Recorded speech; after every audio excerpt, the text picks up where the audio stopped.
Hello everyone, this is Pooja. Today we are going to start surface chemistry. So surface chemistry में start करते हैं sorption. Sorption क्या होता है? Attachment of one component to another component, मतलब एक component का दूसरे कंपोनेंट के साथ अटैचमेंट होना, उसे सॉर्प्शन कहते हैं. अब जो सॉर्प्शन होता है वो दो टाइप के होते हैं, एब्जॉर्प्शन और एब्जॉर्प्शन. अब देखते हैं एब्जॉर्प्शन क्या होता है. The phenomena of excess concentration particular component at the surface of another component than in bulk is called adsorption. यानी कि जो एक्सेस कंसंट्रेशन होता है किसी भी पर्टिकुलर कंपोनेंट का, वो सरफेस ऑफ अनदर कंपोनेंट, मतलब वो that is excess of concentration of component at the surface of another component than in bulk, मतलब पहले सरफेस पे जाएगा और फिर बुल्क में. जैसे एक डायग्राम से देख सकते हैं, जो एक कंसंट्रेशन है किसी भी कंपोनेंट ए की, तो वो एक सरफेस पे अटैच हो रही है, देन बुल्क में जा रही है, दैट इज कॉल्ड एब्जॉर्प्शन. अब आते हैं एब्जॉर्प्शन पे.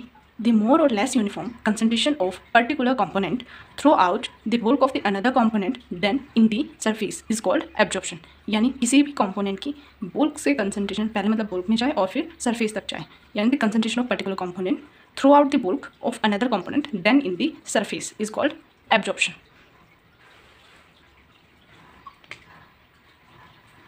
अब जो adsorption होता है वो दो टाइप्स के होते हैं, adsorbate और adsorbate.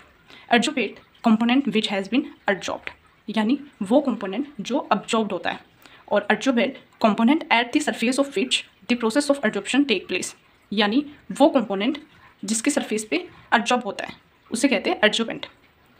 अब देखते हैं physical absorption and chemical absorption में क्या डिफरेंस है.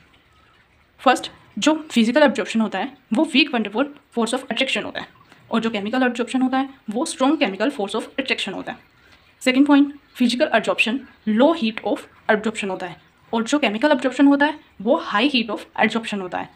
फिर थर्ड पॉइंट, इसके अंदर कोई कंपाउंड फॉर्मेशन नहीं होता और केमिकल एब्जॉर्प्शन में कंपाउंड फॉर्मेशन होता है. एंड फोर्थ पॉइंट, जो फिजिकल एब्जॉर्प्शन है वो रिवर्सिबल प्रोसेस है, और जो केमिकल एब्जॉर्प्शन है वो इरिवर्सिबल प्रोसेस है. फिजिकल एब्जॉर्प्शन में जब टेम्परेचर इंक्रीज होता है तो एक्सटेंट ऑफ एब्जॉर्प्शन डिक्रीज होता है, यानी जो एब्जॉर्प्शन होगा वो डिक्रीज होगा. बट केमिकल एब्जॉर्प्शन के अंदर क्या होगा, पहले तो टेम्परेचर इंक्रीज होने के साथ जो एब्जॉर्प्शन होगा वो इंक्रीज होगा, then decrease with increase in temperature. Next point, the activation energy is not required, मतलब जो फिजिकल एब्जॉर्प्शन होता है उसके अंदर एक्टिवेशन एनर्जी की नीड नहीं होती, और जो केमिकल एब्जॉर्प्शन होता है उसके अंदर एक्टिवेशन एनर्जी की रिक्वायरमेंट होती है. अब जो फिजिकल एब्जॉर्प्शन होता है वो मल्टी लेयर होता है, और जो केमिकल एब्जॉर्प्शन होता है वो मोनो लेयर होता है. जो फिजिकल एब्जॉर्प्शन होता है वो नो स्पेसिफिक इन नेचर, मतलब ये नेचर में स्पेसिफिक नहीं है. क्यों? क्योंकि जो ऑल गैसेज एब्जॉर्ब्ड होती है on the solid surface to almost same extent, तो उनका सेम एक्सटेंट होता है. हाईली स्पेसिफिक इन नेचर में हाईली स्पेसिफिक होता है. क्यों होता है? It will occur when there is some chemical reaction between adsorbate and adsorbent. अब हम देखते हैं कि ये कौन कौन से फैक्टर पे डिपेंड करता है एब्जॉर्प्शन. तो फर्स्ट है टेम्परेचर. टेम्परेचर कि क्या होता है, इन्वर्सली प्रोपोर्शनल होता है एक्सटेंट ऑफ एब्जॉर्प्शन, मतलब टेम्परेचर के इन्वर्सली प्रोपोर्शनल होता है. सेकंड, प्रेशर के extent of absorption directly proportional होता है, यानी प्रेशर इंक्रीज होगा तो एब्जॉर्प्शन भी इंक्रीज होगी. थर्ड, नेचर ऑफ एब्जॉर्बेट के नेचर पर. हाई लिक्विफेबल गैस एब्जॉर्ब, जो लिक्विफाइड गैस होती है वो हाईली एब्जॉर्ब होती है. क्यों होती है? क्योंकि उसके अंदर van der Waals force of attraction increase होता है. अगर van der Waals force of attraction increase होगा तो लिक्विफाई ऑकर ईजिली, मतलब वो गैस है वो लिक्विफाई हो जाएगी easily, that is why the absorption easily हो जाएगा.